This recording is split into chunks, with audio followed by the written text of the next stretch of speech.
Our story begins in the humble little freezing Arctic mountain known as Mount Ararat, the birthplace, maybe, of the first of many godlike characters, Jesus Christ, Dad. As he awoke and he saw all the beauty and chaos in the world, the imbalance between the good and the evil. With God seeing all this destruction around him, he decides that the only justified use of all his amazing abilities is to fuck off to the sky and never help the people of the mid-world because he's too good for that shit. And just like other gods, he's never there when you need him. In fact, he's never there at all. Until, wait a minute, oh look who showed up throwing us a pizza party after we beat global warming. That's never gonna happen. Now, you may be thinking, oh, awesome-tastic, a pie party. But wait, why didn't God stop an issue that was entirely humanity's fault? I don't know, man. Game sucks balls, dude. When talking about extremely powerful beings, you can mostly generalize them into 6 categories. Let's go already!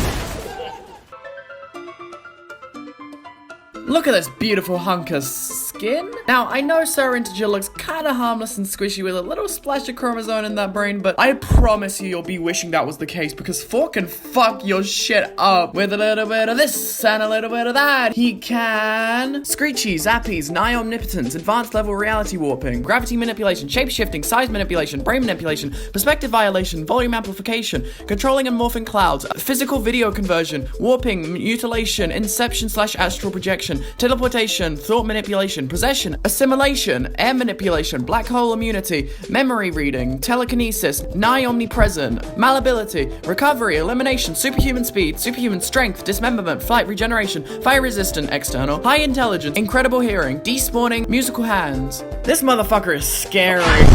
There are more of them? Skull Kid, on the other hand, walks on their own, but to be honest with you, I haven't even played Majora's Mask yet. I'm just trying to go off what the wiki is saying.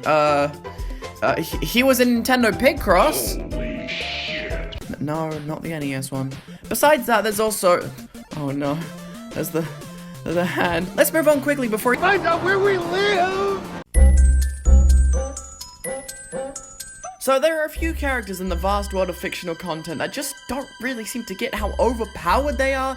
Take Jake for a perfect example, because he's just so casual with his powers. He can basically just crush any problem they have, but he always seems to just dance around the reality in favor of letting his bestie finish the fight. Now, I get it, Jake. You want to give Finn over there an opportunity to fight his own battles. But so many times you just kind of stand around while people are dying. Like, please, Jake, your stretching abilities are amazing. Go do something. Now, it's a whole different case with our next topic of heated debate, Uncle Grandpa. Uncle Grandpa? You mean the show with the live-action tiger? No, I mean the show with the live-action horse. Now, can we please stay on subject? I'd like to turn your attention to the only place on the internet, the Uncle Grandpa Wiki. But I'll tell you this much, Uncle Grandpa can do way more shit than this. I haven't even watched the show. That's it? Listen, I'm sorry, but if you want to watch this segment, you gotta go collect the 7 soup cans of each differing flavor that you'll find in what almost feels like randomly placed areas around the levels.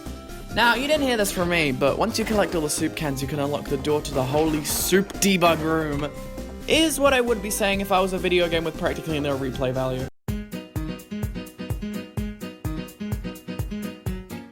Oh shit, right, you guys couldn't tell hating Spongy was a joke. I'm kidding, some of the Sonic games are good. Some. No. Although, having the feature of invincibility and faster speed is nice, I can't help but feel like Super Sonic was just a way to force some replayability into their games. But funnily enough, Stan Lee from specifically LEGO Marvel Avengers being a perfect example of how to do a difficult to unlock character right. Because it gives you all the important and fun abilities from the game, like Iron Stan, Hulk Stan, Stan Buster, Spider Swinging, Wall Running, Super Speeds, Stan Shield, Lasers, Parachute, and a lot of other things I really don't think either of us have the attention span for. This section is dedicated to the motherfuckers who think they're too cool to use their powers, like the aforementioned God. We also have G-Man, the most chill like that guy you will ever meet. I could sit inside a tiny uncomfortable cube, as long as his voice is playing, I'll be fine. Although, that doesn't excuse how much of a petty asshole this guy is. Did you say want? If you say no to him, he throws a tantrum and sends you to death. Like, maybe he should just check his privilege. But instead of discussing a person who presumably has had these abilities their entire life, a more interesting topic is someone who's gained these powers, like Bender in the episode Overclockwise, which I say without a doubt is the single coolest idea for an episode episode of any TV series ever. And after Bender overclocks his system, he goes into a state of, oh yeah, I know everything now, and a little bit of an overpowering god phase. But as he drifts out of that phase, he realizes that he doesn't really want these powers, and he lives for the things he can't do while being a god. And that is why Bender is the best character in any series ever. That's not what the video is about. Yes, it is. Shut up. When you think of a story's main protagonist, you'll imagine them being constantly in the heat of battle, having to face every big bad alongside their own allies.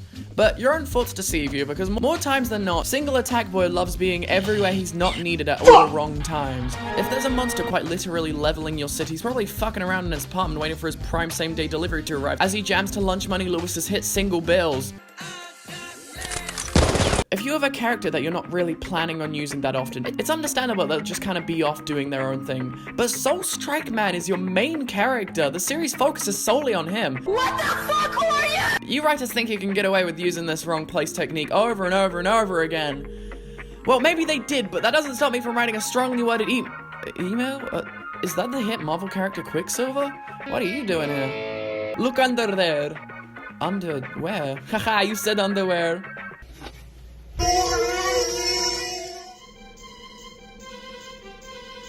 I'd like to thank all the useless, powerful hands at play who want to help but can't because Mama said no. All powerful people like the Watcher and Therapy Gecko. The Watcher not being able to help because of the ultimate power of the universe, being there to only watch as they'd be disowned by the other Watchers if they were to interfere. And Therapy Gecko not having a bachelor's degree in psychology. Cool. But with almost 2 years of experience, I'm sure he'll get there someday, right? Sort of a Krusty Krab and a jump bucket type of rivalry with McDonald's across the street. And what these two don't have in common is how much they want to help. The Watcher seems to only interfere when it's convenient for the plot, and Therapy Gecko tries to help everyone every step of the way. That's why you should go listen to the Therapy Gecko podcast. Anyway, I know this was a little bit of a shorter, more messier scripted video. I just wanted to get this one out because the thumbnail was really nice. But the moral of today's story is don't watch Uncle Grandpa. And join my Discord server. Okay, bye!